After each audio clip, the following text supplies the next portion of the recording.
네, 안녕하세요. 국민일보 김판 기자입니다.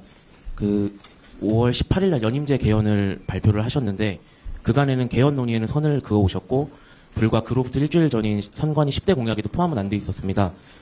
일정을 고려한 발표로 이해는 하고 있는데, 뭔가 기류가 급변했다거나 기술적인 느낌도 조금 들어서 이에 대해서 질문을 좀 드리겠습니다. 개헌 발표를 갑자기 하시게 된 배경이 조금 더 궁금하고, 두 번째로는 3년 전에는 세계적인 추세라면서 중임제 개헌을 언급을 하셨는데, 이번에는 연임제로 표현이 조금 달라졌습니다. 구체적 설명이 부족하다 보니까 국민의힘에서는 공세를 펼치고 있는데, 이 차이에 대해서 후보님의 설명을 좀 듣고 싶습니다. 네. 그리고 마지막으로는 선대위에서는 재임중 대통령은 해당이 없다고 누차 강조를 하긴 했는데, 후보님의 의견이 궁금해서 여쭤봅니다. 일부에서는 이미 군부 독재 시대는 지났고 재임중 대통령의 연임 여부도 주권자인 국민이 선택을 하면은 가능한 거 아니냐 하는 의견도 나오고 있는데, 주권자의 의사를 워낙 강조를 하시다 보니까 이 부분에 대해서 후보님 어떻게 생각하시는지 궁금합니다. 이게 대한민국 정치의 실상을 보면 기본적으로 너무 많이 망가졌다는 생각이 듭니다. 이번 토론 과정도 보면 우리 국민들께서 느끼실 수 있는데, 이게 정치란 기본적으로 입장이 다름을 전제를 하고, 또 입장이 다른 상대를 존중하고, 또 대화와 타협을 통해서 그 입장의 차이를 좁혀가는 것이죠.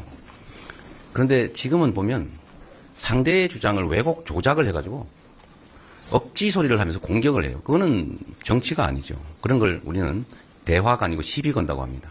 싸우는 거죠. 이건 어린아이들이나 하는 행태다, 이 말씀을 좀 드립니다. 연임제는 그런 거죠. 중임이라고 하면 2번 할 수 있다. 그러니까 소위 퐁당퐁당이 가능하다. 퐁당풍이 가능하다. 그런 얘기입니다. 그러니까 대통령이 됐는데 떨어졌어요. 그 다음에 언젠가 한 번은 나올 수 있다. 이게 중임제죠.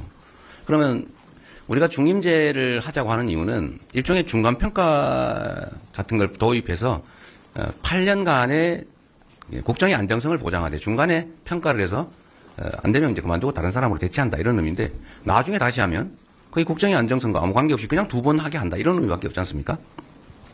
그런 문제가 있어서 학계에서 이건 중임이 아니라 연임만 하게 해야 된다. 이어서 한 번 더 하는 것만 하게 하고 나중에 떨어진다 다시 하는 건 허용하면 안 된다, 그 얘기예요.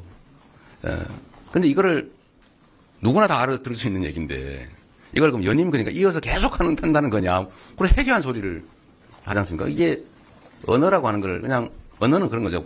우리 구성원들의 약속인데, 그냥 그 언어의 의미대로 받아들여주면 되죠. 그걸 왜곡해가지고 다른 의미를 부여해서 쪼가리를 내서 이렇게 공격을 하고 이러면 이거는 정치가 아니라 그냥 지금 국민의힘이 하는 것처럼 싸우는 거죠. 상대를 부정하고 제거하고 상대의 말을 왜곡하고 조작하고, 이런 생각이 극단적으로 발현된 게 바로 계엄이죠. 말하다가 안 되니까 아예 제거해버리려고 한 거 아닙니까? 내가 100% 다 갖겠다. 상대의 몫은 없다. 상대는 완전히 부정한다. 제거한다. 이 생각을 결국은 한 끝에 비상계엄이라고 하는 진위 쿠데타를 하게 된 겁니다. 이 생각 정말 바꿔야 돼요. 그냥 언어는 언어대로 받아들여줘야 됩니다. 선의로, 있는 대로 객관적으로. 연임, 이어서 2번 할 수 있다. 그런 거죠. 근데 2번 하려고 연임, 그러니까 그럼 3번, 4번 이어서 계속 할 수 있다는 거냐? 또 이렇게 곡해를 할 것 같아서 이건 2번이다. 영 의심스러우면 개헌은 제 혼자 마음대로 할 수 있는 게 아니죠. 국민적 합의가 필요하고, 걱정이 되면 1회에 하나에 연임할 수 있다, 이렇게 쓰면 되잖아요. 그냥 그렇게 하자라고 하면 되지. 제가 마치 이걸 100% 다 결정하는 것처럼 혼자 푸틴처럼 독재하려고 그런다, 이러면 이게 정치가 되겠습니까? 이게 우리나라 정치의 수준을 떨어뜨리는 억지, 왜곡, 조작의 대표적 사례 같아요. 그러면 안 되죠. 또 한 가지는 갑자기 했냐, 그런 건 아닙니다. 아시는 것처럼 언젠가는 하자는 소리를 언젠가는 하겠죠.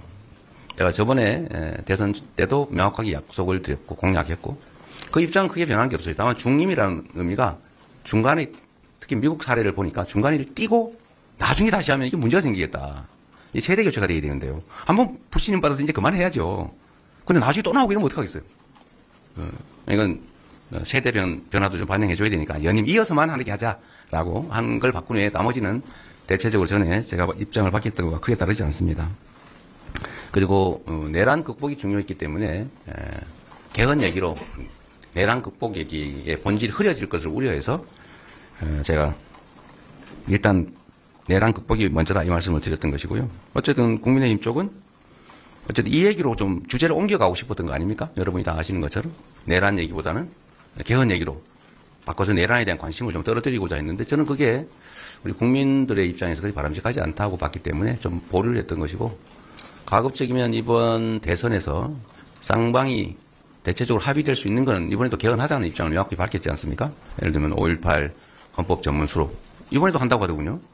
근데 실제 속마음은 아닌 것 같긴 하지만 두 번째로 4년 연임제, 뭐 국무총리, 국회 추천제 이런 거 크게 이론 없이 합의할 수 있을 것 같고 감사원 국회 이관, 뭐 결선 투표 도입 뭐 이런 것 크게 이론이 없을 것 같아서 좀 개헌을 하자. 단 국민투표법을 개정하지 않으면 국민투표는 사전투표가 불가능하기 때문에 사전투표한 사람은 본투표에 가서 국민투표를 또 해야 되는 그런 문제가 있어서 국민투표법을 일주일 안에 개정을 하자.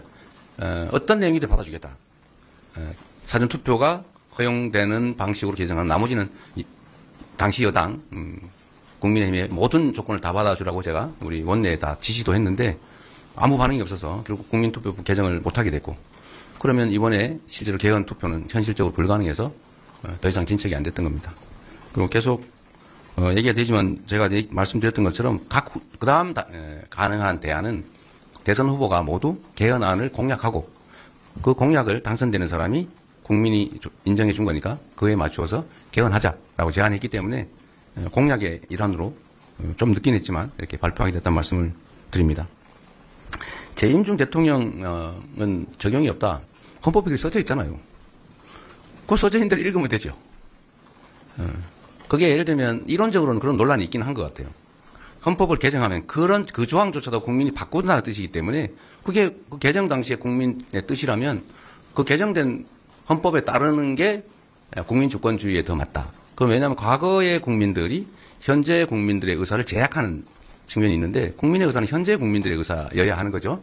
그러니까 학계에서는 그 적용이 없다라고 하지만 정치 도의상 그렇게 헌법에 써져 있는데 그걸 어떻게 쉽게 어기겠습니까? 그건 또 책임의 문제가 있죠. 그럼 저는 어떤 입장이냐? 당연히 국민의 뜻을 존중해야죠. 그거를. 그러나 저는 이 개헌 당시에 대통령이 헌법 개정을 해서 그 개정된 헌법에 따라서 추가의 어떤 혜택을 받겠다는 걸 우리 국민들이 쉽게 용인하지 않을 거라고 봅니다. 그렇게 쉬운 일이겠어요. 좀 의심을 걷어주시기를 우리 언론이 대신 묻는 것이니까 이해합니다만 이런 정치적 공격으로 국정의 혼란, 국민들의 판단에 혼선을 주는 것은 좀 자제해 주면 좋겠다 말씀을 드립니다. 이번 선거 유난히 그런 경우가 많은 것 같아요.